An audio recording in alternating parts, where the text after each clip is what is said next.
Hello and welcome to the Auto Guide Show. This week we talk about a lot of trucks. Kyle says you don't need a V8 in an AMG, and Corvettes be fast. But first, a word from our sponsor.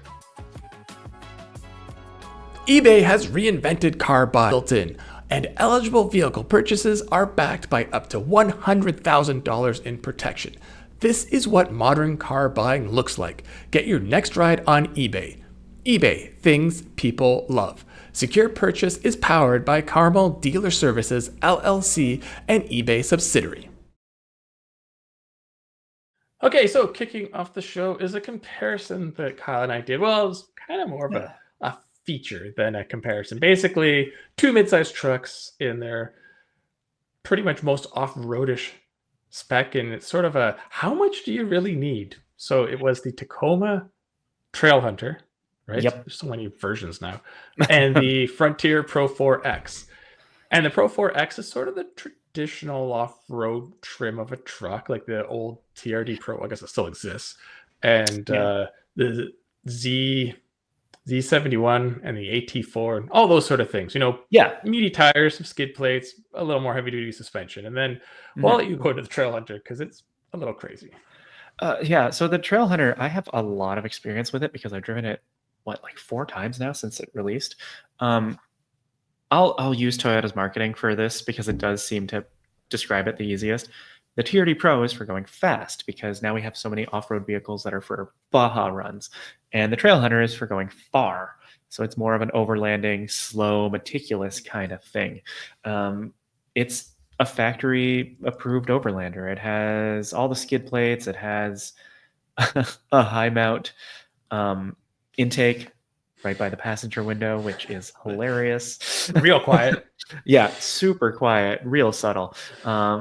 Extra lighting, all these goodies that people would probably put on their truck anyway, and it just comes that way from the factory, right, with a warranty. And so it also comes with the Tacoma's hybrid powertrain now, and it's the only option, which I think both of us agreed. We wish there was a lower priced model with the regular engine just to, make this simpler and more affordable, because that is the big difference with these two, is a massive price difference. And that's kind of why we turned this into more of a feature comparison, right? Is they're both the top flagships, but they do it in very different ways. And so it's like, well, do you need all this? Yeah, and if you put that money into the Frontier, you obviously could probably make it just as capable, but you wouldn't have the full factory warranty, which is kind of nice. Back to that intake. Remember the commercials that Jeep had for the 4xe Wrangler where they're cruising through nature on electric power, so like all the animals are still there? This is the complete opposite of that. Yep. This is the, hey, I'm bombing through. And back to your Toyota marketing, where does the pre-runner fit in? Because there's a third off-road Tacoma. The pre-runner is interesting. We don't get it here in Canada, sadly, but the pre-runner feels like what you would use as a base to build your own quick dirt runner, right? Because it's a rear drive vehicle, and it's manual, and it's a 2-door. It just seems like a small, easy baseline to then build your own high-speed desert runner. That's my take on it. Sadly, I don't get to drive it outside of, when I drove it at launch. Yeah, I mean, it's super cool, but Toyota would sell 6 in Canada, probably. That's the thing, is like everyone, I know everyone says they want classic 2-door pickups, but look at what sells. So we didn't get to hardcore off-road these, but we did get to drive on some beat-up roads and gravel roads and whatnot, and you can feel the suspension in the Toyota absorb things better. I mean, it should with all the technology built in. But I was surprised at how well the Frontier handled washboard roads. You'd think with its sort of older tech and the rear axle in the back being held on, it wouldn't, but it was pretty good. I mean, in my personal opinion, Trailhunter is the better truck. No question about it. But I don't think it's worth the price difference between the two, but I don't overland. So for what I need and for the mild off-roading I'd love to do, the Pro4X would be fine for me. But I do really like the Toyota's drivetrain. Yeah, the hybrid powertrain is really good. It's weird because I like it more in the Tacoma than I do in the 4Runner, or the Land Cruiser for that matter. But it's funny. I'm on a trip right now, which we'll get to later, and my drive partner and I were talking about the Frontier because we think it's old. Even though it's new, it's old. It feels old, but I think that's kind of its appeal, right? Is all the mid-size trucks have become basically slightly smaller full-sizers, and they're expensive. They have a lot of tech, and the Frontier is the choice for people who want kind of what a classic pickup is, but with a new car warranty. It has that really simple, predictable, naturally aspirated V6. It's not nearly as quick as the Toyota, but I mean, it's still plenty quick for day to day. I think there's an appeal to the Frontier, but it's still it's always going to be a niche product. It's funny. It is what the Tacoma used to be, which is kind of funny putting up against the Tacoma and what the 4Runner used to be. The old tech, basic, but you can't go wrong with it. So yeah. All right, so moving on. Hey, a pickup truck, a very different one, one that's not meant for off-roading. I drove the Ford Maverick Lobo, which you have driven too, and it is basically the perfect truck for me because I don't really tow and I don't really off-road, but I do own a house, and there's many times I need to rent things to dispose of things to the dump or to pick up stuff from local hardware store and whatnot. So I have the open bed, but I have an SUV inside. I mean, the rear seat's not as spacious as, say, like even the Escape that it's shared with to a degree. Better than the Tacoma. Well, we're on the topic of pickup trucks. Yep. You can fit adults back there if need be, but it obviously drives so much better because it's unibody. If you don't get the Lobo, it could tow 4,000 pounds. That's decent. This one only 2,000 because it's got a interesting transmission that, due to Ford speak, I always thought was a dual clutch 7-speed, and I was wondering why it was so slow to respond. And I thought, it's probably because it's truckish. And then you told me no, it's actually an 8-speed missing a gear, which is weird. Yeah. Quick shift is called. I mean, it's faster than the 8-speed, and it's faster than most autos going up, but going down is where the delay is. And you know what? That's the case. Even BMW's fantastic 8-speed, you find that. The upshifts and the Corvette, well, the pre-Corvette DCT, the C7. The old automatic. Yeah. The upshift, crazy quick, but downshifts are always going to take a little while because it's just the nature of needing to physically change a gear. But transmission aside, the 2-liter is super punchy.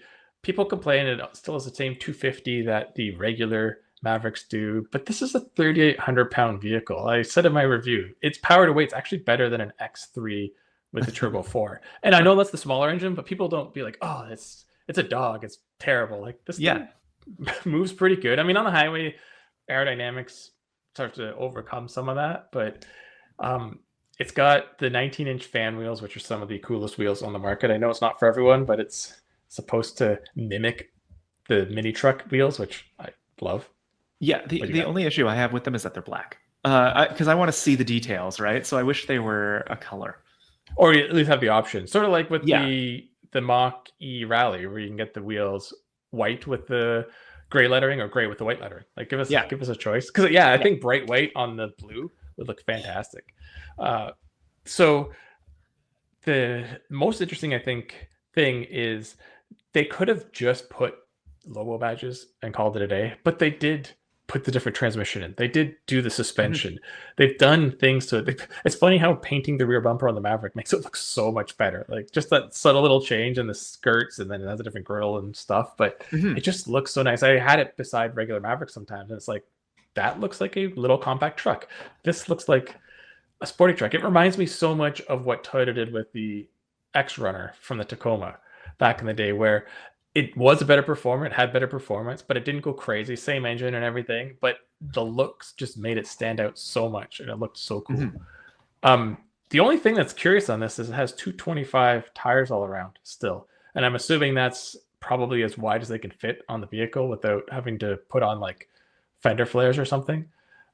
So maybe they can make like a super Lobo down the road where they punch on some fender flares and put on like 255s and jack that engine up to 300 horsepower. Or Lobo RS, that could work. I think part of it, I'm jealous that you get to drive it around for a week, but when I did the launch, we did the autocross, and so I think part of it is actually intentional of keeping tires narrow because it loses grip I don't want to say easily because that sounds like it doesn't have any grip. It does, but it loses it in a very smooth and predictable way. And so like maybe that was kind of the point was, they want people to be able to have fun at speeds that aren't hyper legal. Yeah, I fully agree. I think that I mentioned that too because I think you're right on something there. With the dual clutch rear setup, they want to show like you can break the tires loose. And if you have big sticky 245s, the engine's just never going to do that. It's the BRZ school of thought, Yeah, enough tire. Which is weird to say for a truck, but enough tire to grip, but not enough tire that you can make it drift and kick out. And even just driving, hustling around, like you enter a corner too fast, the fronts wash out. So you need to be precise. And then if you really want to punch it in Lobo mode, even in the dry, it'll spin a little bit. I didn't really get to go crazy because I have a closed course and it didn't even rain the whole week. But yeah, I also said, don't go into this thinking you're buying a GTI or WRX. Like those cars will run circles around this thing in terms of pure pace, but it's fun in its own right because subconsciously the whole time you're in a truck, yet it's driving like a sporty compact, which just confuses your mind. Yeah. I love that Ford built it. Yeah. I mean, we love the Maverick, and this is just, for me, it's the ultimate vehicle almost because I'm a dad with a home that's also a car enthusiast. So it's like checks off so many boxes.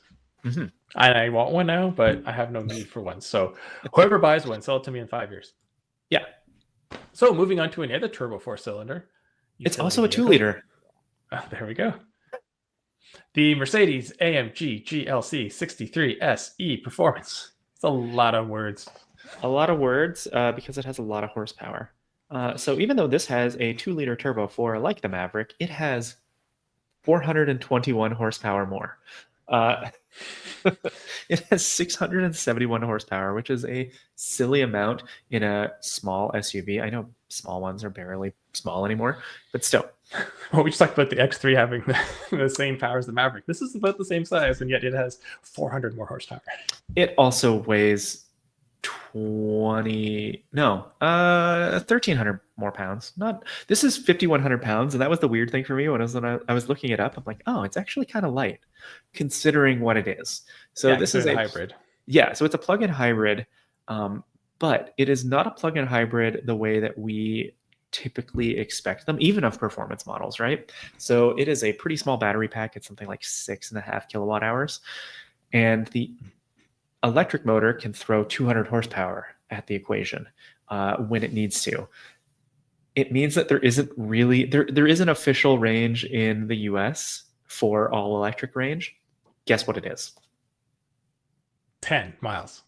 Oh no, way lower. Oh wow. 2 miles? It's 1 mile.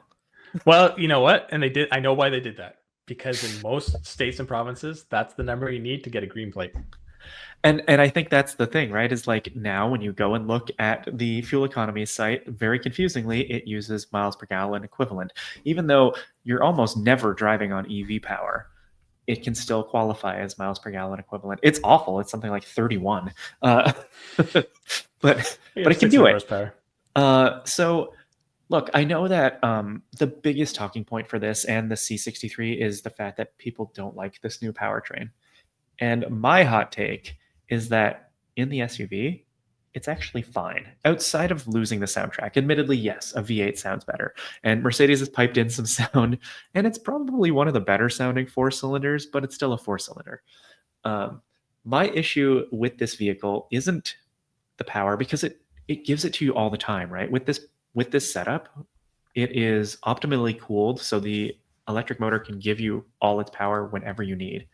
It is so quick in the gears, and the transmission doesn't have the jerkiness that the C43 had when we last drove it. So that's good. The handling is also excellent. It's probably second best to the Macan. Maybe the Alfa Stelvio, but that's gone now anyway. It's a really good handler. It has standard rear axle steering. It is agile. The battery actually gives it a better weight ratio. That's all good. The problem is that this car has terrible cost cutting inside. So this is, as equipped, 108,000 US and 130 something Canadian. If you get into the back seats, there are no climate controls, no heated rear seats, no USB ports. Oh wow! You have to pay extra for those things. Some of them you can't get, like climate controls. If you're in the rear seat, you're a peasant. So Yeah, but it's nuts. It's nuts that something, I know that this is the small one, but still, that stuff should be standard. It's standard in like a Camry.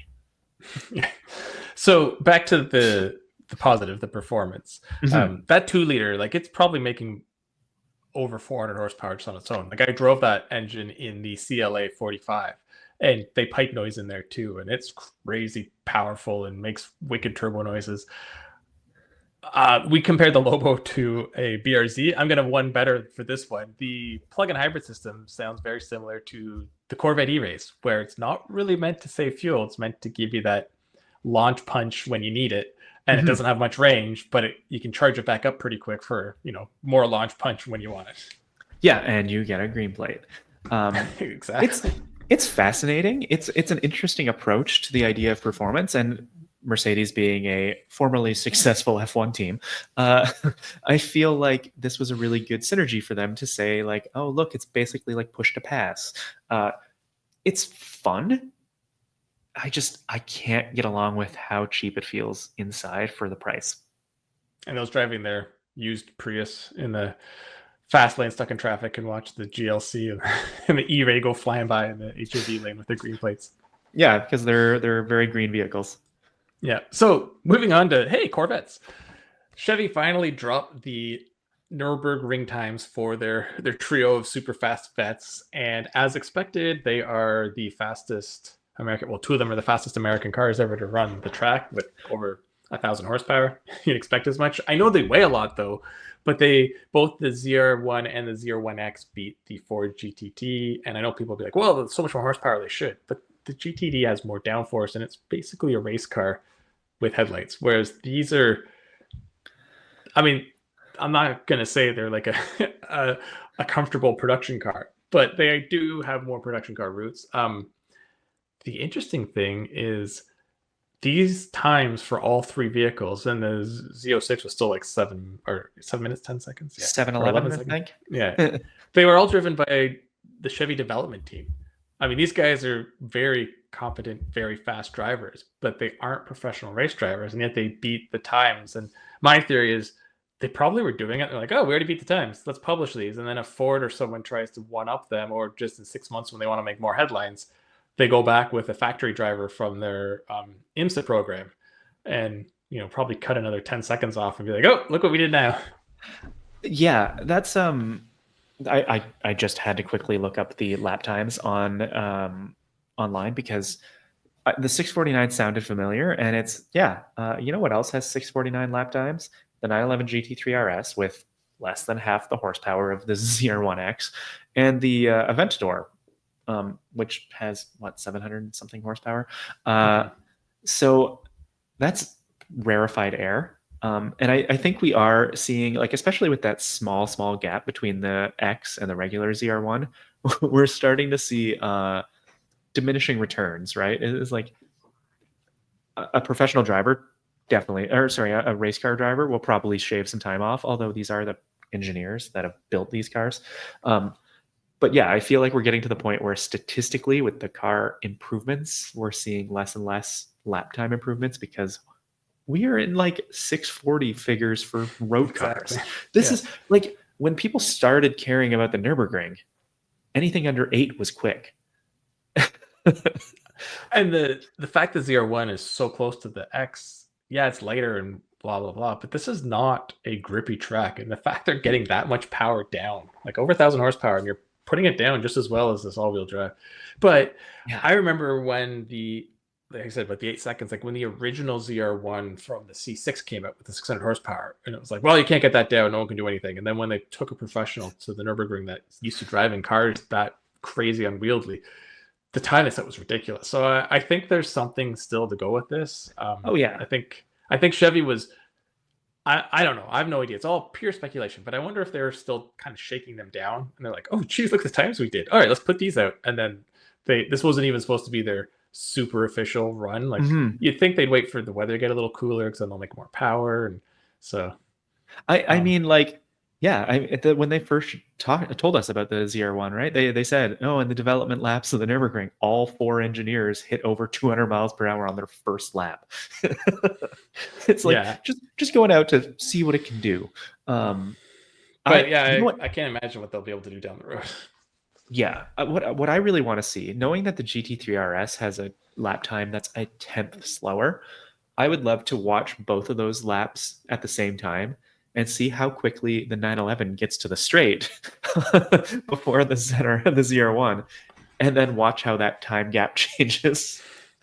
Well, the GT2 RS with some with that kit. Oh, the Mente, yeah, yeah, it's faster, but again, you're getting into like near race car type setups. So yeah, but the AMG one is like still super fast. I think there's more in here, is what I'm trying to say, and then we'll just wait and see. I mean, Chevy, if there's one thing they've always done with the Corvette, is make ridiculous performance for the money, last many generations, and they'll tweak it. They'll be like, oh, you know what, we're losing time here and there, like you said with the GT3, and you know the 27 maybe even faster, and so on and so on. Ford's going to go back and try to make the GTD faster. Notice they dropped the Sebastian Vettel GTD video like the day before because they knew this was coming. Did they know this was coming, or was this like a response from Chevy? Was it like, oh, you have a 652? That's adorable. Like, and I still think 3 seconds sounds like that's not much and it's impressive, and it is, but we'll see. We'll see if there's more. All Chevy to just put a bigger wing on, like match the downforce of some of those other cars higher up and go back. They have more than enough power to make up for the downforce. Speaking of more than enough power, Ram officially, unofficially, has said the TRX is coming back. And, you know, when the Hemi came back in the Ram, you knew things would keep going. I didn't think they're going to go all the way to TRX, but I think it makes sense because we've discussed many times that the Charger should get a V8 back. Not like we think it should, but it just should because it's back, so makes sense. But the V8 makes less power than the Turbo 6s that are going into the Charger. So it would just be a matter of sound preference. And I mean, for some people, that's all that matters. And it would be the first that this setup is. But I'm starting to think this engine's going on the Charger. Like there's going to, sort of like the electric, have the 2-level electric and then the alleged Banshee that we still haven't seen. There'll be like 4 something Turbo 6, 5 something Turbo 6, or you can get probably the full red-eye 800 horsepower. Yeah, so that's my theory. So my hot take on this, I've driven the TRX. The way I always sum it up is I love how it drove and I hated the person it turned me into. It's like the Raptor R. But yeah, like, look, the regular Raptor, and I haven't driven the RHO, but I assume it's the same sort of idea. They're more than quick enough.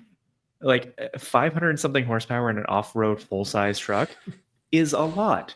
You don't need over 700 horsepower. And I know need is a silly thing to say because these are emotional purchases, but you're not gaining a whole lot. You're gaining a better soundtrack. Get the supercharged wine. Yeah. So I mean, I understand Stellantis, look, do it. You just lost something like $1 billion. So if you have an easy way to make money, sure, do it. But I wish I wish the product launches weren't so many 12 mile per gallon pickups. That's my hot take.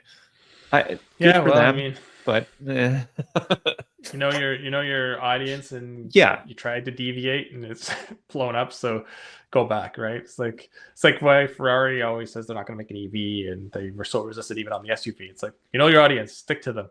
Don't try to change things if it's working. But they killed the manual, so.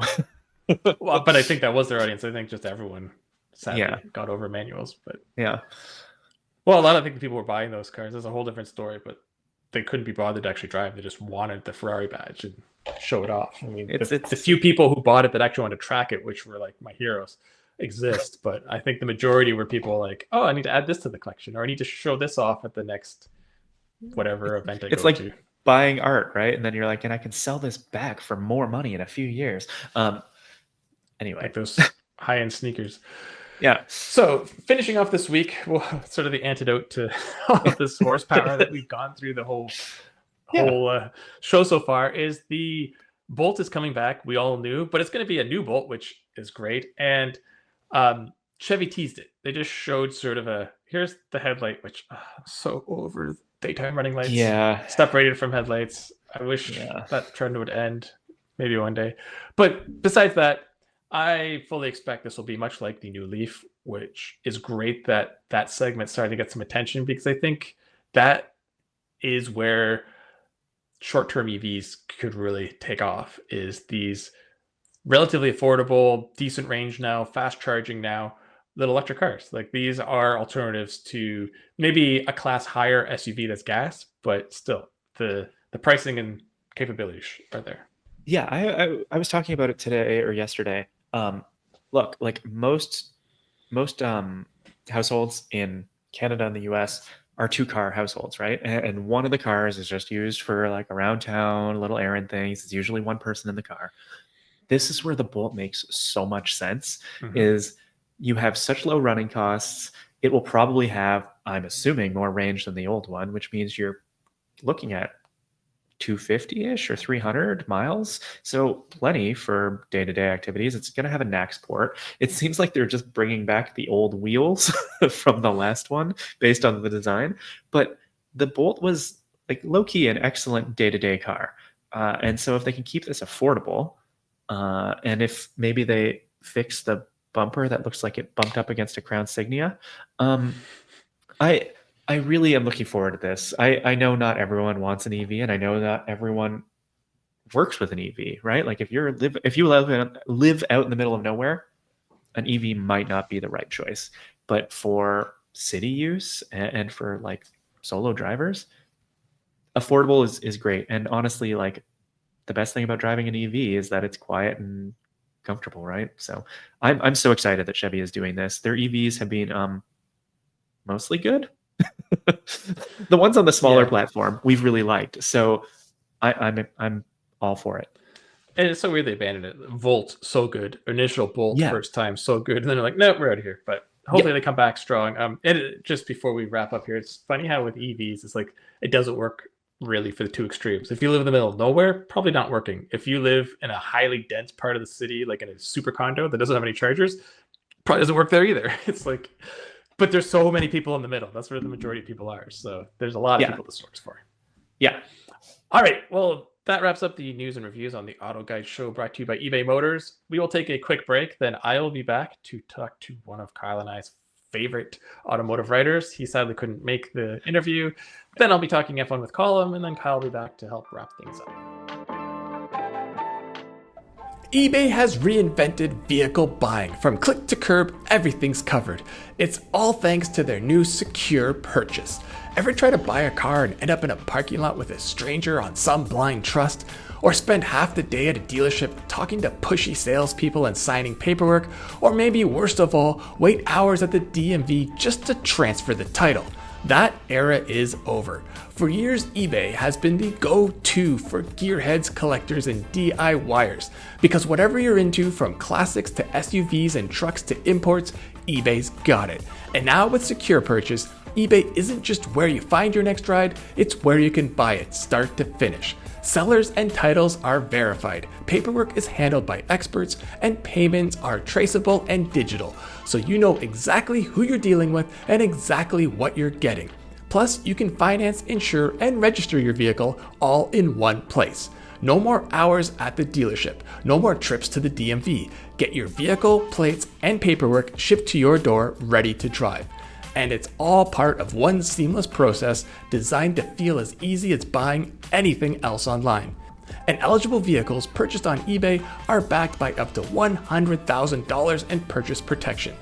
Thinking about selling a ride? Secure Purchase makes that simple too, because you know your buyer and their funds are verified. If you still owe on your car, the financing payoff is fully integrated, so you're not chasing paperwork or waiting on checks to clear. And with Secure Purchase, you get paid fast, and you're not going to be stuck chasing no-shows or answering the 5th still available messages. This is what modern car buying looks like. Skip the DMV, skip the sketchy meetups. Buy it on eBay. eBay, things people love. Secure Purchase is powered by Carmel Dealer Services, LLC, and eBay subsidiary. All right, so welcome back to the show. Unfortunately, Kyle had to step out. He is away on a trip during this interview, so it's just me. This week, we have one of my favorite automotive writers in the whole world. Jill, if you just introduce yourself and what you do. My name is Jil McIntosh. I'm an auto writer for, driving.ca, Auto Trader, Old Autos, and a few others. Just basically anybody who will pay me. I I review new cars. I write about automotive history and old cars, technology, how it works, whatever it is. I'm on it. And you have your own site too that you publish stuff on sometimes, correct? I have womanonwheels.ca, which is basically my personal website. I just park all of my work there. So if somebody says, what do you write? Well, rather than give links to a dozen articles, you just go to womanonwheels.ca and it's all there. That's smart. You're ahead of the curve here. So whenever we have these interviews, we always kind of go back to the beginning, and that is what got you into cars? Were you born into a car family, or is it something you got an interest on your own? Actually, I wasn't really a car. My brother owned a car dealership. He's much older than I am, and he owned a car dealership. And one day he showed up in I think it was like a 1974 white on white Chrysler New Yorker, and I was just fascinated by that. But I was a taxi driver actually for a while in the late 70s, early 80s. And one of the drivers had a collection of old cars. And one day I went by and saw them and said, I want one of those. And so I ended up buying a 1948 Chevrolet, which I kept for a while. And then I bought a 1947 Cadillac, which I still have. And I have a 1949 Studebaker pickup as well. But like I told people, I got into it a little later than, the people that say, well, they played with cars all their lives. I was probably in my late teens, early 20s. But what I like to tell people is, when I was 20 years old, I wasn't your average young woman. I owned, one pair of shoes, 2 pairs of jeans, and 3 cars. So. That's I think that would have been my dream at 20 years old, but I had no cars yet. I had to wait a bit longer because of the incredible cost of university now. But back then. So you mentioned you still have the 48 and the Studebaker. You and I can relate because I like Oldsmobiles, which makes no sense at all, and no one else really shares it except for very few people. And you are really into Studebakers, correct? Well, I got the Cadillac and the Studebaker, but I'll tell you, I would love to have a 1970, 71, 72 Olds Cutlass Fastback. I love those things. Mm-hmm. And we did have an Oldsmobile for a while. I met my husband at a car show. He has a 57 Cadillac and a 1966 Dodge Dart convertible. And when I met him, he had an Olds, I think it was an 88, 89 Oldsmobile. So yeah, I've had an Olds, and so I appreciate why you like them. Yeah, the 442 is like my favorite muscle car. Is the fastest or anything? No, but I just love the look, especially the Hearst paint job. The Buick Stage 1. Oh, I love those cars, but that's a different story. Great. And then I like my first car was an Oldsmobile, so that was part of my appreciation for them, even though it wasn't a good car. But they made a lot of cool things back in the history. Yeah, I had a manual 2-door coupe Alero.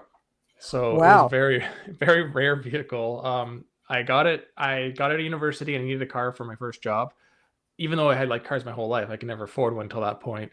And I actually went to GM because my parents owned a couple, so we had some crazy loyalty discounts. And I was going to get a base manual Cavalier. And I'm talking with my friend that was a sales rep. He's like, well, the Alero is being discontinued next year, and there's $1,000 off because of that, and $1,000 loyalty, and $1,000 this. And it ended up being cheaper than the Cavalier, and it was obviously a nicer car. So I said, okay. Oh. And then I kind of fell in love with it. I really liked it until a mail truck in the US wrote it off, but that's a different story. Oh, but did they mail the pieces home to you?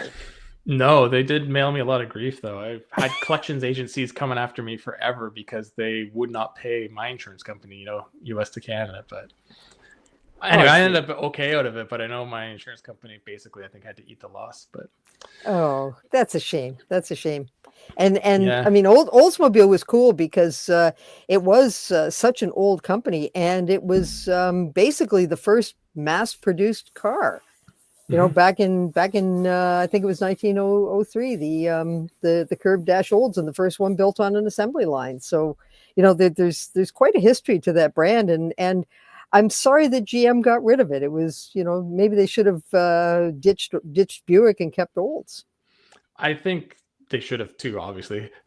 My biased opinion, but I think if it wasn't for China's love of Buick, they might have, because I think there was some more at the time style and diversity. Who knows? They'd probably be just making SUVs by now too. But oh yeah, yeah, just like who knows what Pontiac would be making by now too. But oh well, what once was the Aztec Part 2. Yeah, you know, they could be on like the 6th generation of Aztec by now. There you go. There you go. Yeah. So as you mentioned at the top, you write for a bunch of sites. Were you a writer that then started writing about cars, or is it because of your love of cars that you got into writing? No, I started as a writer. I've always been a writer. I was raised by my grandparents, and my grandfather bought me a typewriter when I was, I'm going to say maybe 8 or 9 years old. And I would just, and I still have it, and I don't get rid of stuff. And it was, as you can see by all the stuff behind me, I don't get rid of anything. It was just, I was writing stories and things like that. And so when I got into cars, it was just a case of okay, now I have a subject to. And because I had old cars, I was writing old car stuff. And so I started, I was writing for a hot rod publication. That was more a volunteer thing. But then I got into some of the US magazines. One of them, I remember I approached them and said, you know, would you be interested in this? And the writer the editor, this being, you know, the Dark Ages, said, well, you know, we don't really want to articles about how, you know, your husband goes to the hot rod shows and you go shopping while he is. And so I wasn't too happy about that. So I wrote a story on the history of hot rodding, and I sent it in to him, and he apologized. He printed it, and I was a columnist for that magazine for about 10 years. And there was a newspaper started up in Canada called Old Autos about antique cars. And I got in on the second issue, and I've been writing for them ever since. That was 1987. So I'm still writing for Old Autos. And I started writing old car pieces and automotive history and trivia for various publications. Finally got on with the Toronto Star, which was, you know, at that time, that was the wheels section was the place to be across North America. It was probably the largest. And one day I approached the editor and I said, you know, women buy half the cars out there. And he said, yeah. I says, well, you don't have any women reviewing them. And he wasn't necessarily the sharpest pencil in the pencil case. And so he said, well, do you know anybody that we could talk to? And I said, so he said, well, you know, call this automaker and see if they'll give you a car and review it and see what you think. And that was 1999. So yeah, I've been 1999 or 2000. And so I've been reviewing cars for 25 years. Even though I'm only 28 years old, of course, but well, yeah, everyone starts at 3. Everyone starts at 3. Of course. So you've kind of gone through your career, which has been a long time. And I started in the late 2000s. And even in my time, I've seen so many people kind of come and go, especially on the freelance side, because I've luckily had a solid steady job. What would you say sort of your success and your longevity to still be in the industry? Like, what sort of advice would you give someone? Pick a niche and be really good at it.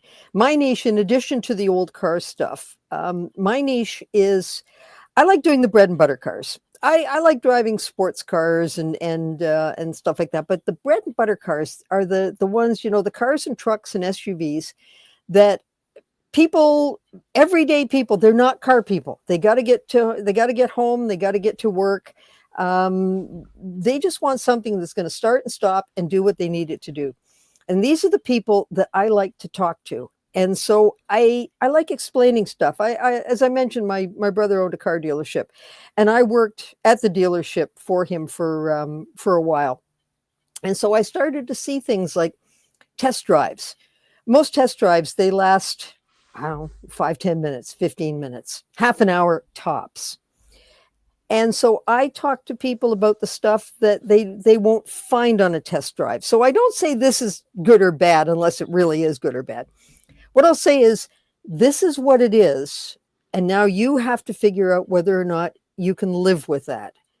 So, like if I was in one car, this was a while back, there was a car that it had come over from Europe with very few changes. And so they had to put cup holders in it. When you pulled out the cup holders and put your cup in, it blocked the heater controls.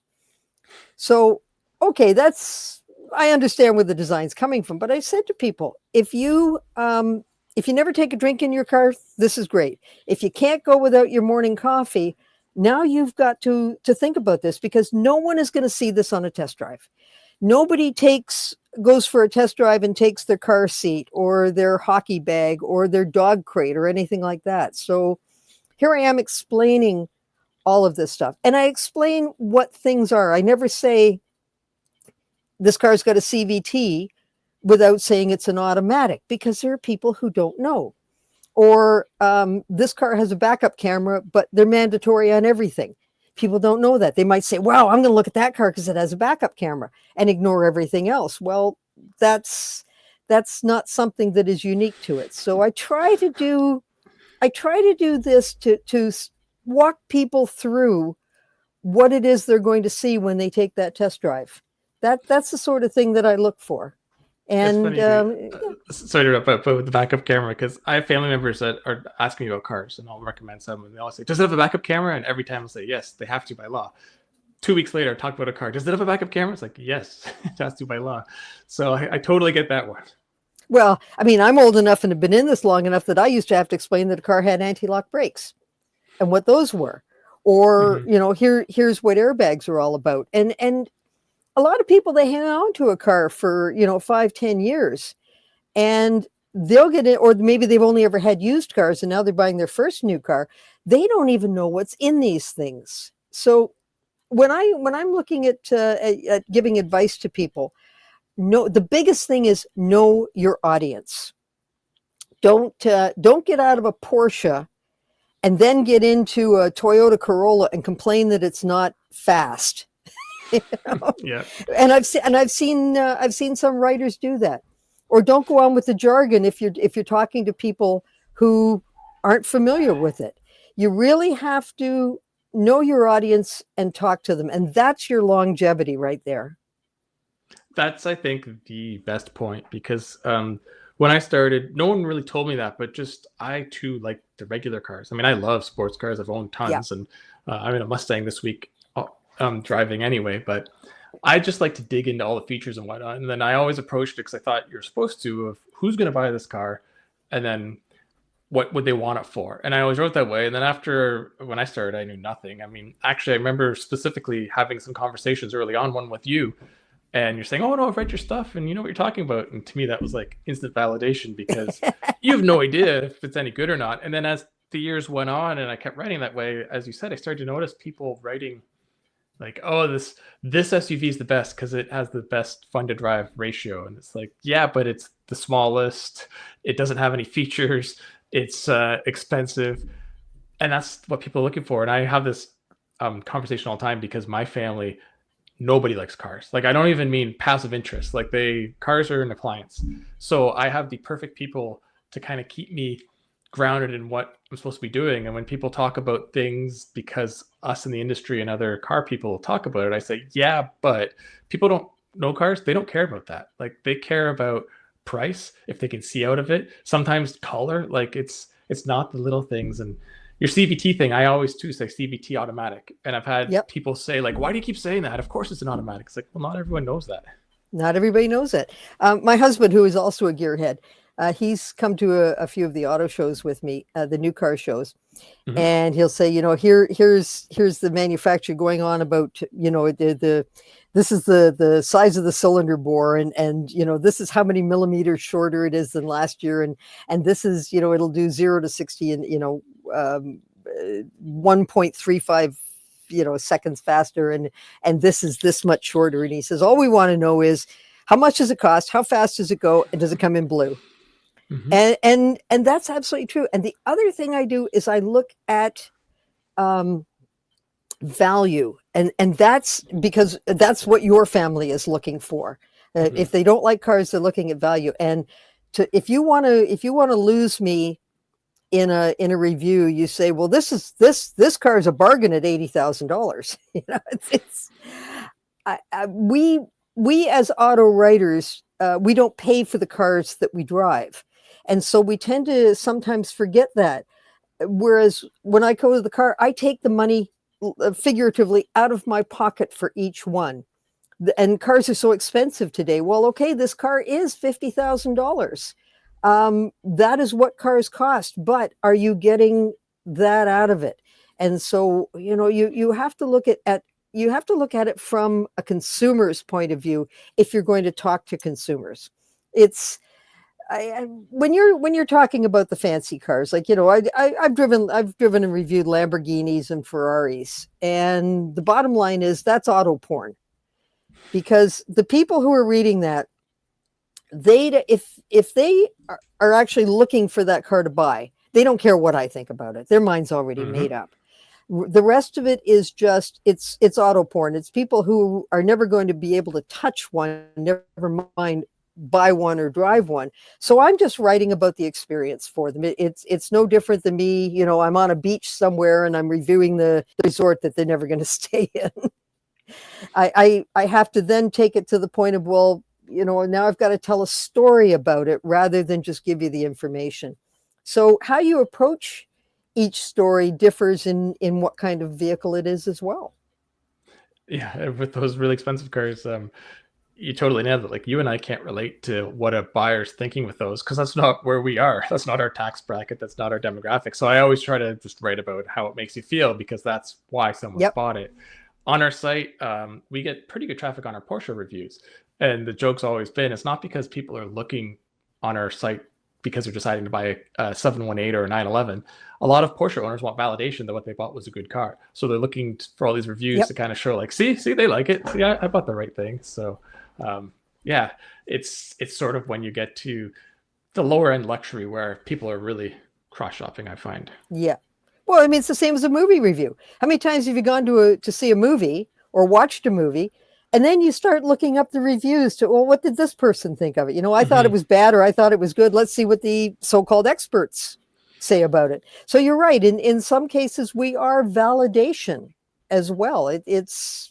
We're a combination. I mean, we are, you know, in effect selling cars to the public, but it's not a case of, you know, buy this car. It's consider this car, and here's what to look at when you're looking at it. Yeah. One-off example, I mean, I used to work there, so I know this really well, is I see a lot of people that are into cars, and even writers go on about, like, why would anyone ever buy a Subaru? Like, they're terrible, this and that. And I always say, because, like, my family owns a couple, because they get in them and they say, oh, I can see everything. This is the steering's super light. This is easy to drive. I got all-wheel drive for the winter. Everything's like a hard button plastic, and it's easy to operate. And that's what they care about. They don't care about having the fanciest cross-stitch dash or the coolest shape or whatever's under the hood. They just want something that they can see out of, they can drive, and goes. Exactly. And again, that's why I like the bread and butter cars, because I can relate to the people that that are looking at these, and I know what to say to them. They're looking to me. I know what people want, and I can't do this. I know they want me to, you know, take their hand and put their hand on the hood and say, this is the car for you. This is the car to buy. I can't do that. But what I can tell you is, here are 5 or 6 for your shopping list, based on, you know, what you need it to do, the amount of money you have to spend. Take a look at these. And I mean, I would love to be able to help people all the way through the journey, but that's not my job. My job is to give you the information. And you and I both know this as well. We are only one tool. Well, I hate to call us tools, but we are one tool in the toolbox, where I will get an email from readers. I get a lot of them from readers. And, well, you never mentioned that the 1995 XYZ had this problem with its transmission, and here you are saying the 2025 one is doesn't have this problem, or is a great car. And I say, we get these cars, we get them brand new. They're not prepped for us per se, like they're not perfect and they've gone over them with a fine-tooth comb like people think they have, but we're looking at brand new cars for 1 week or 2 weeks, or in some cases, if it's a launch, just a few hours. So we give you our initial impression of the vehicle. Then you have to look somewhere else for what it's going to be worth in the future, someone else for what this manufacturer's problems might have been in the past. Because even I've had people say, well, you reviewed the 2025 whatever, and you didn't mention, it had an engine problem 2 years ago. I can't really mention that because I don't know if something has been fixed in the meantime.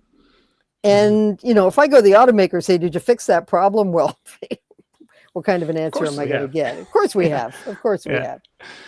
Yeah, no, I get it. We do 8, 11, 12 car shootouts, and half the comments are like, well, I don't care what you said, Toyota's the best because of its resale and reliability, or how did the Hyundai win? They're like, its reliability won't be great. And I've always had to say, we can't predict or perceive. Like we're basing it on like what you said, what we see and what we touch. I can't then say, well, I predict this will be this, because now you're just speculating, and like, why am I even doing this job? If, as you said, if we say this Kia is the best and the Toyota's third, well, now, as you said, it's what you want to live with. It's up to you that, okay, but maybe if I keep it 10 years, I'll have better history with the Toyota. So do I want a slightly lower car, but maybe better long-term ownership, or whatnot? Although, like, even those stereotypes are long gone. Toyota and Honda have just as many problems as Kia and Hyundai these days. Everyone. Oh yeah, everyone has problems, and some of the even the legacy that some of the automakers have. The big problem is everybody uses so many shared components. Mm-hmm. It was different when everything was in-house.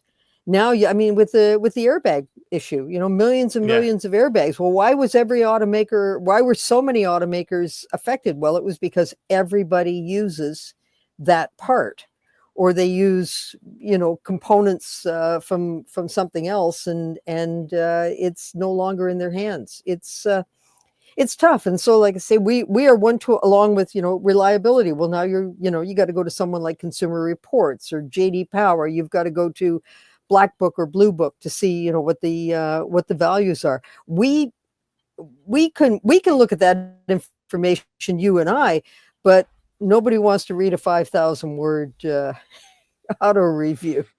Yeah. And like I said, on first drive, I see the car for a couple hours and it's brand new. Like, how are we supposed to make a comment on anything like that? It's just difficult in that sense. There's a point I was going to make, and I completely lost my mind when we're talking about these cars. So I'll go back to something else. I did that years ago. Yeah. I remember. So to your part about the shared components, in the 15 years I've been reviewing cars, it's the difference in the tech is unbelievable. Like, you get in a car, you pick it up, you'd set your mirrors and maybe a couple of preset radio stations, and off you go. Now, I'm sure you're the same way. You're sitting there for almost a half hour trying to learn all of the tech in the system because you need to report on it. And people say, oh, this company has terrible head units, or this company has terrible infotainment system setup. And it's like, those units and that software are all from other companies. Now it's their choice to purchase it from someone and try to configure how it is. But again, that's all third party, because it's just, an automaker can't make all this stuff in-house. So it's such a weird combined industry now. Yeah. And the tech is one of the issues I have with vehicles, is because they are becoming so tech heavy, and the distraction is there. I was in one vehicle where you set your mirrors through the center screen. Mm-hmm. That is just, the word I'll use for it, I can't use on a podcast. So we'll just say it's beyond ridiculous. We And talked about that car not too long ago. It yeah, also had some other issues.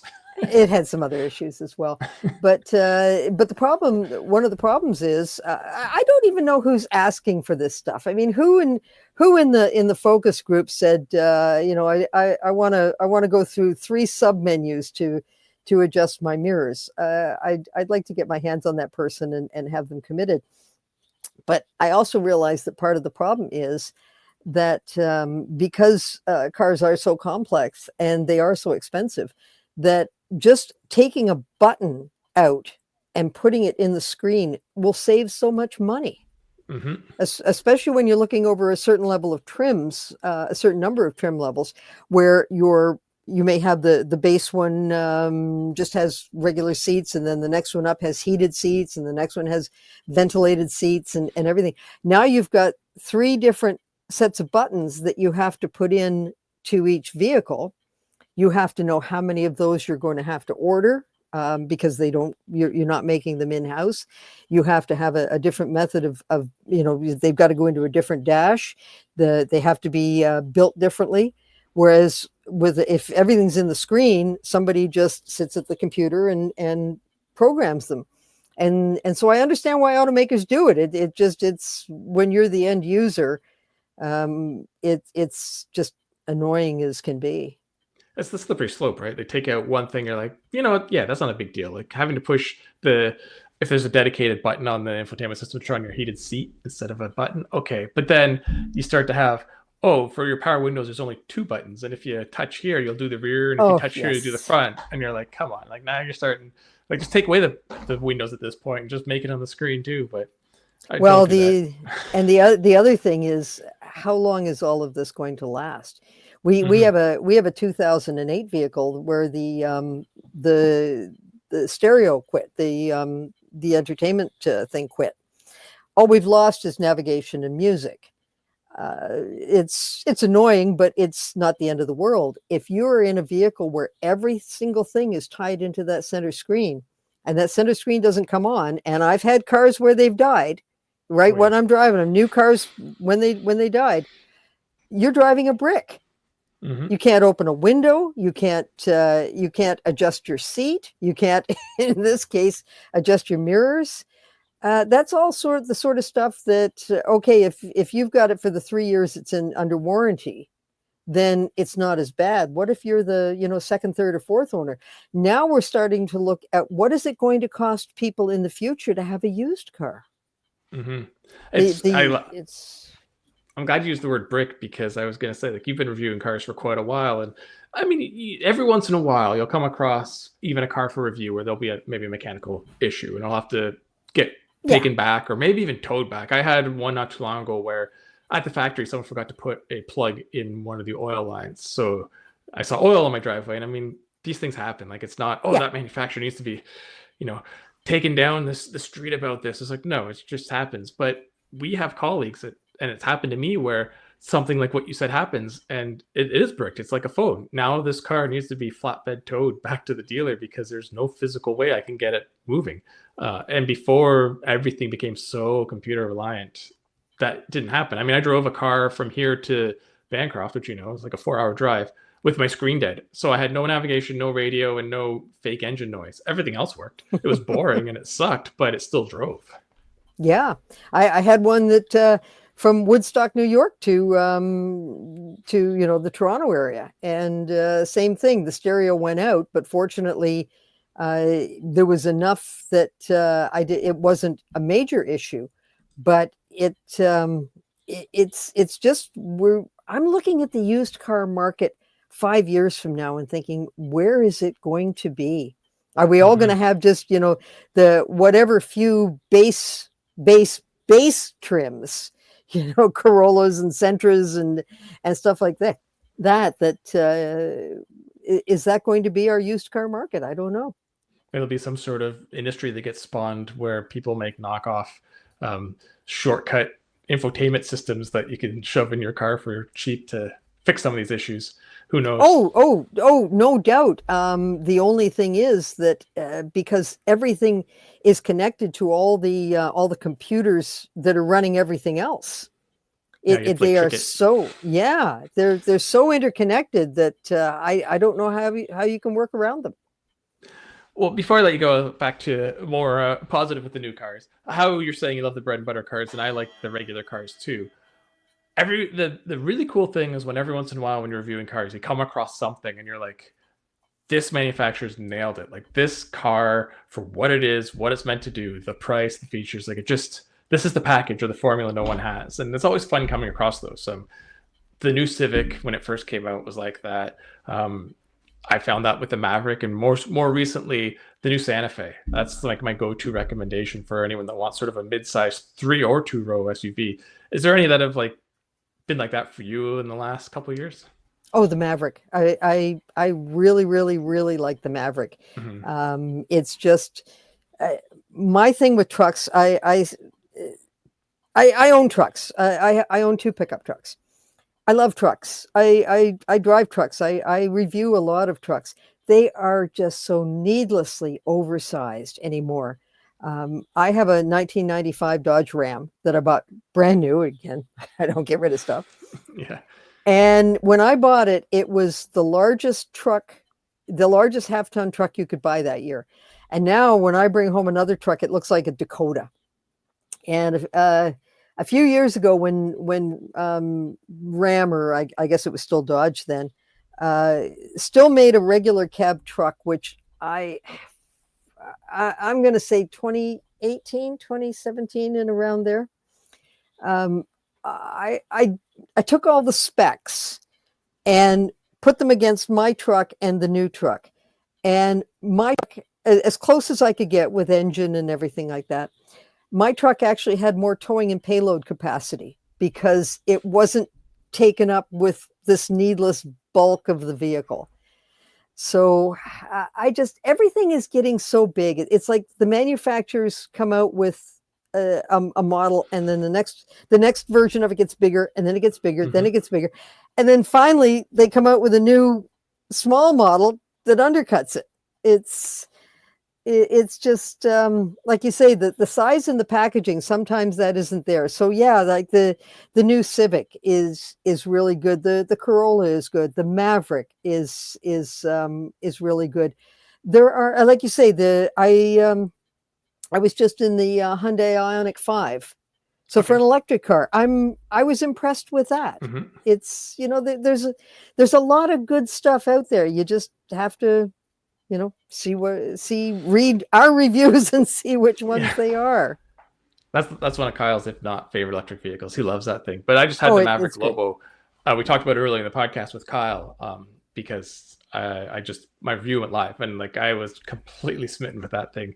I've actually been looking at what it costs to price, even though I have no need for a brand new vehicle with the job I do. But it's just for someone like me, a dad that owns a house and likes cars as an enthusiast, it like ticks off every box. And I got the open bed to haul junk when I need to, and it was just so much fun. And that's something I think I'll keep my eye on in about 5 to 10 years used, but I have a feeling they're never going to go down on value because I think people are going to scoop them up.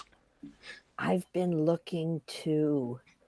I love them. I love the Maverick, but I want the all-wheel drive hybrid. Oh, the new one. Yeah, that one I haven't driven yet, and I'm really looking forward to that. It's really nice. Front-wheel drive XL, I see the fuel economy can do in that, and it just looks rugged cool, and it's still got the truck stuff. The only thing with the Lobo is you go down to 2,000 pound towing from 4, so if you do have something small you want to tow, but I don't. So I don't. No, I don't tow either. So that's the thing. Canadians tend to buy by the pound. And if I'm going to pay this much for it, it's got to be this big. And we also, as you know, we tend to overbuy. So, it's a small truck will do everything I need, but I want the big truck. And that's just one the day mindset. a year. One day a year you might need it. So then that's why people buy it. It's like, well, you know what? I brought a basketball net home for my son for his birthday. You know what I did? I spent $20 on a U-Haul truck, brought it back, put the truck back, and that was the end of that. Yep. Yeah. You didn't spend $80,000 on a new truck that to do that once a year. But I was afraid of scratching too. That you were afraid of scratching as well. Yeah.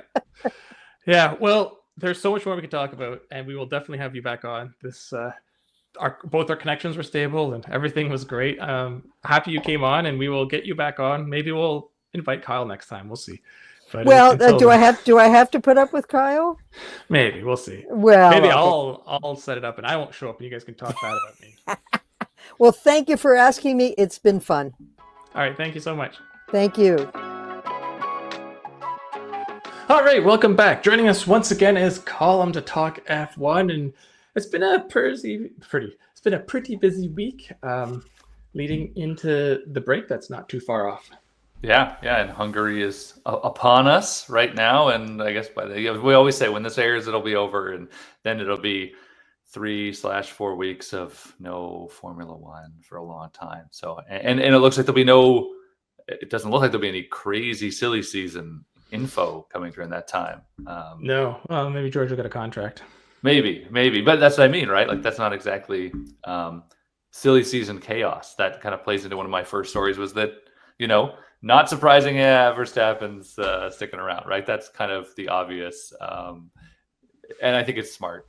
Stick around, see how all the teams play out for the next year. I noticed Verstappen was. I don't know if you saw he had a video with Chris Harris driving the Mustang. I was just going to talk about that. Yeah. I've seen all the little clips, but I haven't actually watched the video. So I watched it, and then there's a part where they talk about Red Bull in the car, and he throws the team under the bus, but he's also kind of clearing up something, and it was pretty cool because Chris was saying to him his driving style is so different, and he attacks and how he's about going into the corner more than exiting and this and that. And he says, and then so the car that is set up for your style and it's so hard to drive. And he basically said, no, I just have to adapt to how this car's set up, and I can just adapt and drive it and still get speed out of it. But he's flat out said, there's things I would change. So he's basically saying, no, this car is not set up for my driving style. It's kind of crap. I just know how to drive it.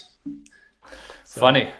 Yeah. So that's pretty damning. I don't know if he's talking specifically this year or just in general, but which then makes you think what could he do in McLaren right now, or Mercedes back in its heyday, if apparently the car is more like what the second drivers usually get out of it. Yeah, that would be pretty shocking then, right?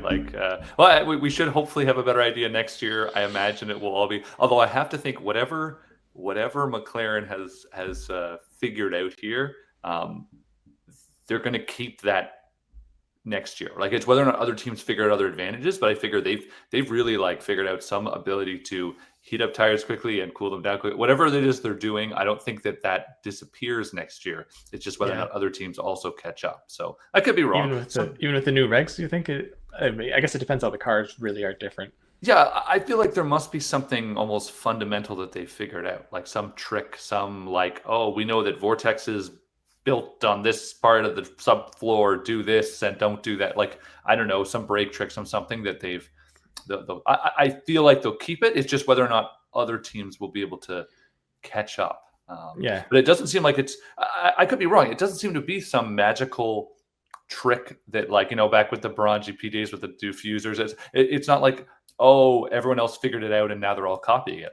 Nobody else seems to have a clue what it is that McLaren has that's making them so much better right now. It's they have a magic vacuum that sucks heat off the brakes and shoves it on the tires to heat them up. And then once they're at temperature, you can flick a switch and it reverses and it starts sucking the heat off the tires. But yeah. It'll be clearly not there. It'll be fascinating if and when we ever learn what the heck is going on. It makes it so good. We'll all nerd out about that like crazy.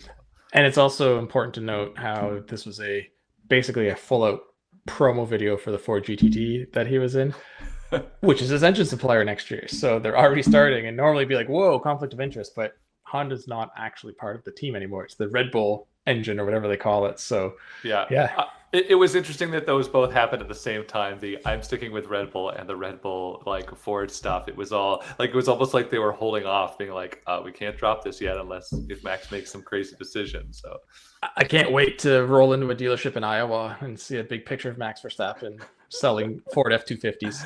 Yeah. I actually saw a hilarious. It was a IndyCar journalist that was just like banging his head on the wall. It was a tweet he had the other day, and it was, I think, are they having a race in Nashville? I apologize, I don't follow IndyCar. Yeah, I'm going to it. Are you?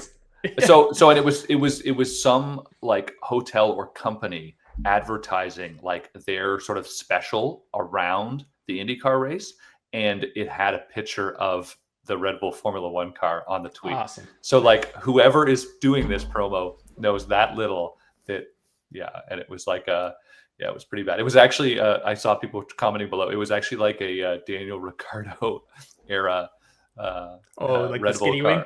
Yeah, so it was like really old, and I was like, "What is wrong with you guys?" So it's an open wheel car. It's got to be the same, right? Same thing. Yeah. Yeah. No And Indy cars look so different.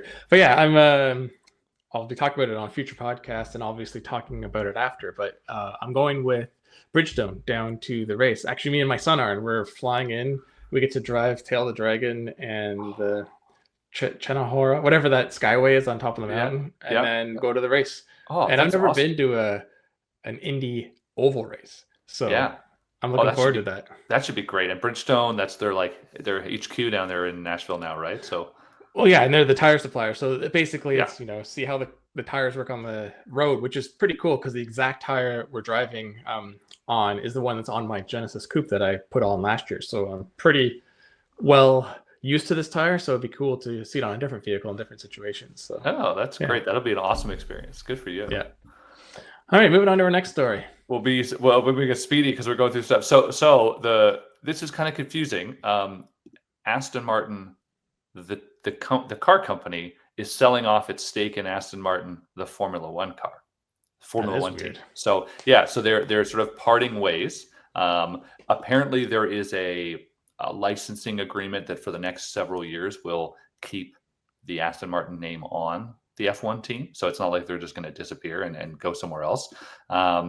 But it's what's interesting is that apparently they only owned like 4.6% of the team anyway. So because they had a couple of years ago, they went public, they basically sold shares, whatever.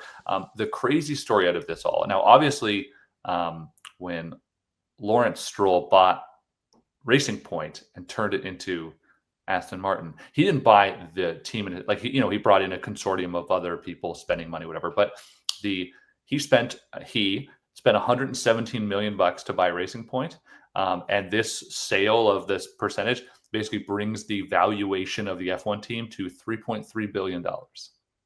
So he's definitely raised his stake. I always viewed Aston Martin sort of like what Alpine is now. It's just a name on a car, and it's not developed or anything by them. They use Mercedes engines. Like it's a totally separate thing. Yeah. So I imagine it will change. And then if they want to end the contract or if they don't want to renew the contract down the road, Lawrence will probably just go look for a different company. To put their name on. Not like a Cadillac full team, but I don't know. I don't know who want to go on there, but Porsche, someone, who knows?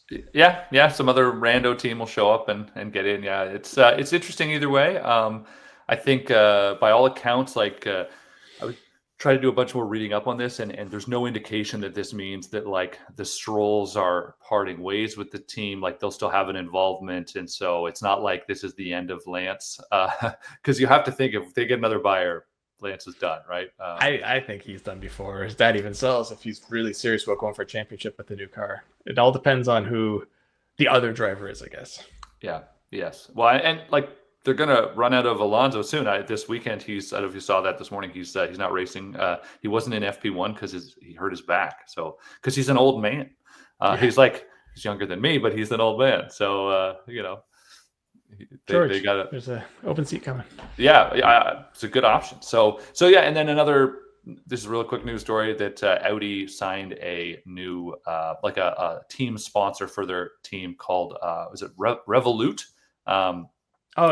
Which is it's funny. I was looking into this because I pay attention to some finance blogs, and I thought there was a connection here, but it's not. So Revolut is a fintech, as they call it. It's the funny stat. It is the most valuable private tech company in Europe. So it's worth like $47 billion or whatever. They're like going through the roof. They basically, it's like a bank, but it's not actually a bank. You know, you can do all your banking with them. They can host your money. They do all that stuff, but they're not legally a bank, which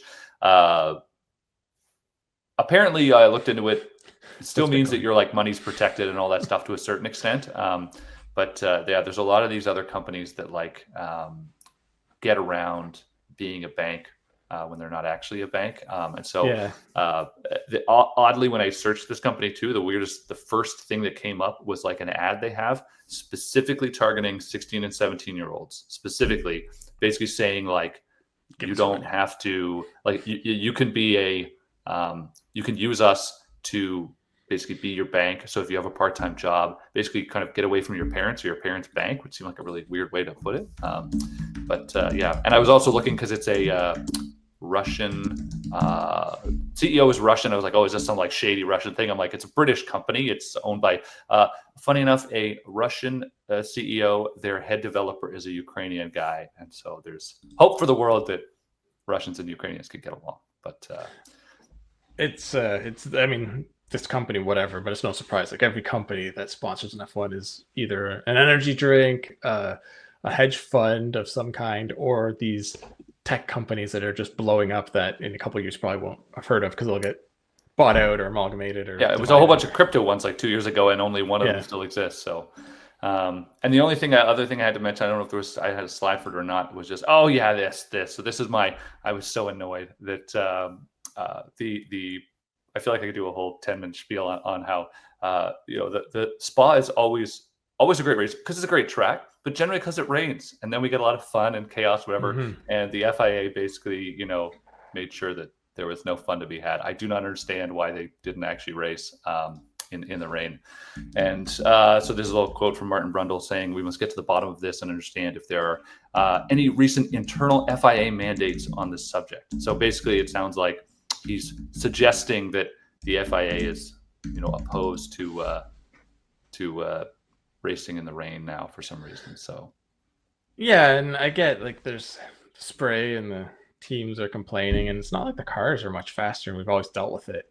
It's I don't know. It's good for the fans. I know the drivers aren't a fan of it, so maybe that's sort of where it's coming from, and maybe there's just too much money invested. But yeah, they need to figure out something because every time it rains heavily, they stop, which I get. But even moderately, and like this, they kind of waited till it dried up. So yeah, like they and the guys were it was drying. Like they could have even like taken a short break or raced, and then if it got really bad, red flag it for a while. But I feel like that was the most boring Spa race, other than watching Lewis Hamilton like pick off like 5 or 6 guys, or actually a bunch because he probably like 10 guys right at the start.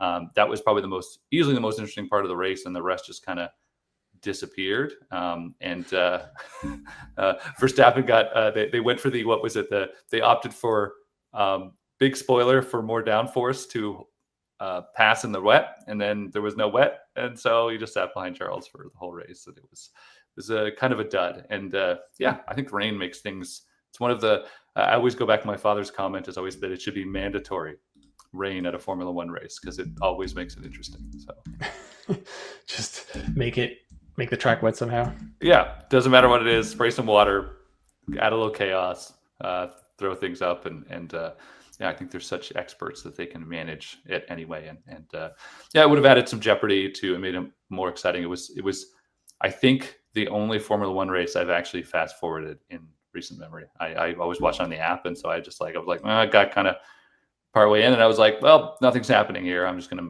buzz ahead. So I have a solution. And I had a picture, but I forgot to put it in.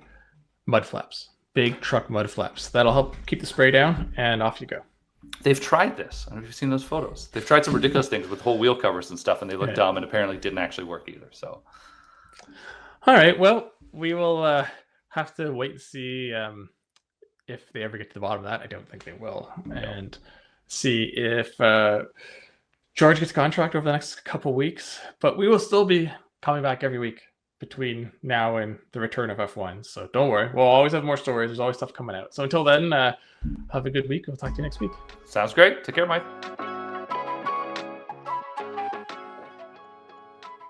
Okay, so before we end things, Kyle, we've mentioned a couple times, where the heck are you? I am in Napa Valley, California. Actually, so there's a good reason for this. I am near the Palisade Mountains.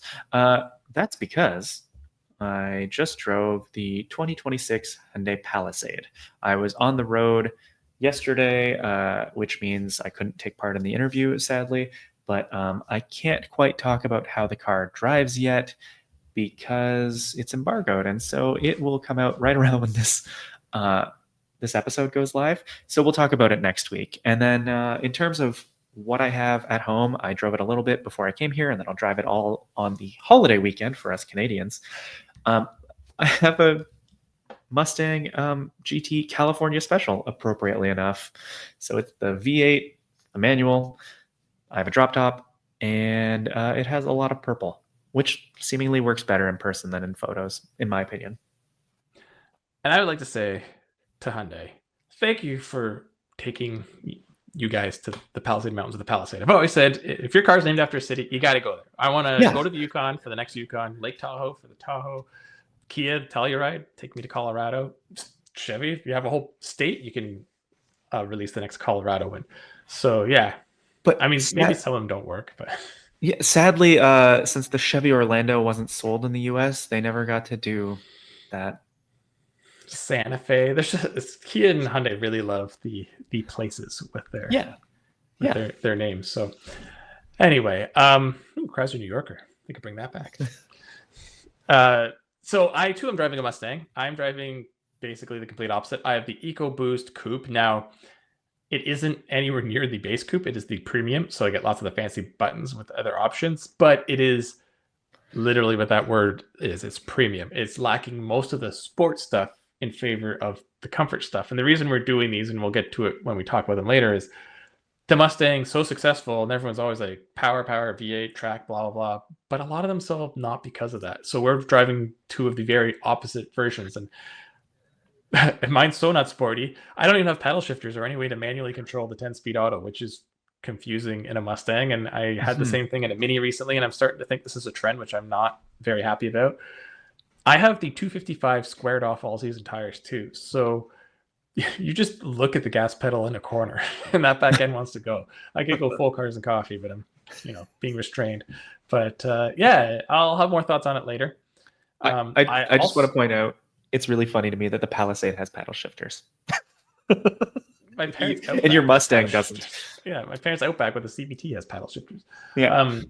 And then we also have a Corolla Cross in, which has paddle shifters. Corolla Cross Hybrid in for review as we're doing a series about our next family vehicle replacement. So look for that down the road. I've been home all week. And then next week, you and I have a truck comparison, but we'll talk more about that next week and we'll leave people hanging. Ooh. All right. So that wraps things up. Thank you for joining us, and we'll see you next week. So long, everybody. eBay has reinvented car buying. From click to curb, everything is covered. Ever try to buy your car online and end up in a parking lot with a stranger on blind trust? That era is over. Now with Secure Purchase, eBay isn't just where you find your car, it's where you buy it, start to finish. Title, financing, registration, delivery, it's all built in. This is the modern way to buy your next ride on eBay. eBay, things people love. Secure Purchase is powered by Carmel Dealer Services, LLC, an eBay subsidiary.